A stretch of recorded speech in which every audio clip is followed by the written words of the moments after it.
পুলিশের দায়িত্বটা কি? মানে আমার প্রশ্ন হচ্ছে, ইভেন্ট ম্যানেজারের অতীত খারাপ ছিল, তাকে পারমিশন কেন দিলেন? এবং তারপরে যখন সেই ইভেন্ট ম্যানেজারের ব্যর্থতা আপনি দেখছেন, পুলিশ কি করে হাত গুটিয়েছিল কেন?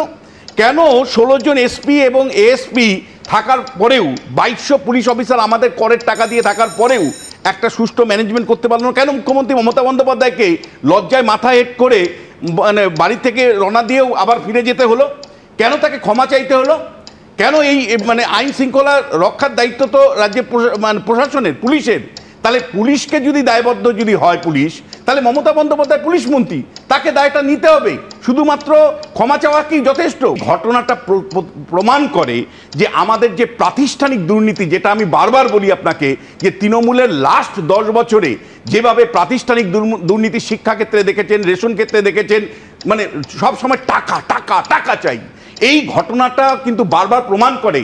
সেটা জলের বোতল বিক্রি সংক্রান্ত হতে পারে, খাওয়ার সংক্রান্ত হতে পারে, বা এই যে সেলফি তোলার জন্য কুণাল ঘোষ পর্যন্ত বলেছে, যারা সেলফি মানে ওই মাঠের মধ্যে সেলফি তুলছে বা পোস্ট করেছে, তাদেরকেও তদন্তের মধ্যে আনতে হবে। শুধু তাই নয়, বলেছেন যে প্রয়োজন হলে আমার আপনার করের টাকায় ক্ষতিপূরণ হবে না স্টেডিয়ামের।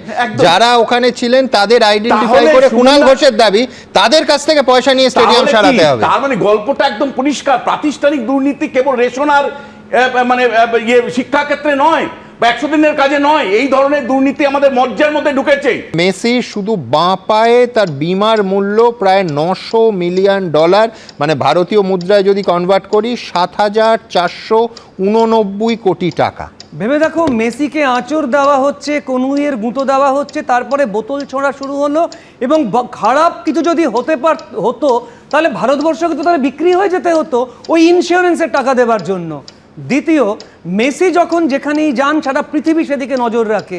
কলকাতা কিন্তু তাদের ফুটবলের মানচিত্রে মুখ উজ্জ্বল করতে পারতো, তা না হয়ে সারা পৃথিবী জানলো যে কলকাতা মেসিকে নিয়ে গিয়ে অপমান অপদস্থ করেছে। এখানে শুধু মেসিই ছিলেন না, এখানে মুখ্যমন্ত্রীও ছিলেন, যিনি এই স্টেটের হাইয়েস্ট অথরিটি।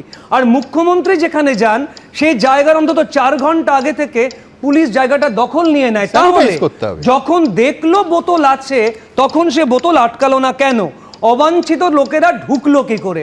আমরা বারবার মাইকে এই সঞ্জয় রায়কে বলতে শুনেছি যে সরে যান সরে যান, সাধারণ লোক দেখতে পাচ্ছে না। আমি সঞ্জয় রায় কথাটা বলছি কারণ নারায়ণ বলছি এই কারণে, 1 বছর আগে সঞ্জয় রায়কে ধরা হয়েছিল, এও তো আর একটা সঞ্জয় রায় যে এলো, তাই সঞ্জয় রায় নামটা বলছি বারবার। তো সাধারণ পুলিশ আটকায়নি ভয়ে, কারণ এই লোকগুলো, এই প্রভাবশালী লোকগুলো বা তাদের পরিবারের লোকগুলো তো পুলিশকে ট্রান্সফার করে ছেড়ে দেবে। আর সেদিন জলের বোতল ছাড়া খারাপ কিছুও থাকতে পারতো, এটা পেট্রোল বোমাও হতে পারতো। এরপরে আমি বলবো যে তদন্ত কমিটি বলে যেটা তৈরি করা হলো, সেটা কী জন্য তৈরি করা হয়েছে, কোনো গেজেট নোটিফিকেশন আছে কিনা, সেখানে স্টেক হোল্ডারদের সবাইকে ডাকা হবে কিনা। এখানে স্টেক হোল্ডার কিন্তু শুধু রাজ্য সরকার নয়, মেসিও হতে পারেন বা মেসির এজেন্টরাও হতে পারেন, তাদেরও ডাকা হবে কিনা। কি হয়েছিল সেদিন, যে দর্শকরা আসল প্রতারিত, যারা হাজার হাজার টাকা দিয়ে টিকিট কেটে মেসিকে দেখতে পায়নি, উল্টে পুলিশের মার খেয়েছে, তাদেরও তো ডাকতে হবে। কি করে তদন্ত কমিটিটা তৈরি হলো, গেজেট নোটিফিকেশন কোথায়, এদের অফিস কোথায়, ইমেল আইডি কোথায়, সাধারণ মানুষ এখানে যোগাযোগ করতে পারবে কিনা, তদন্ত কমিটি গঠনের মূল কারণ কি, সাধারণ মানুষকে সেটা কোনো কনসপিকুয়াস প্লেসে পাবলিশ করা হলো কিনা, সাধারণ মানুষ জানতে পারলো কিনা।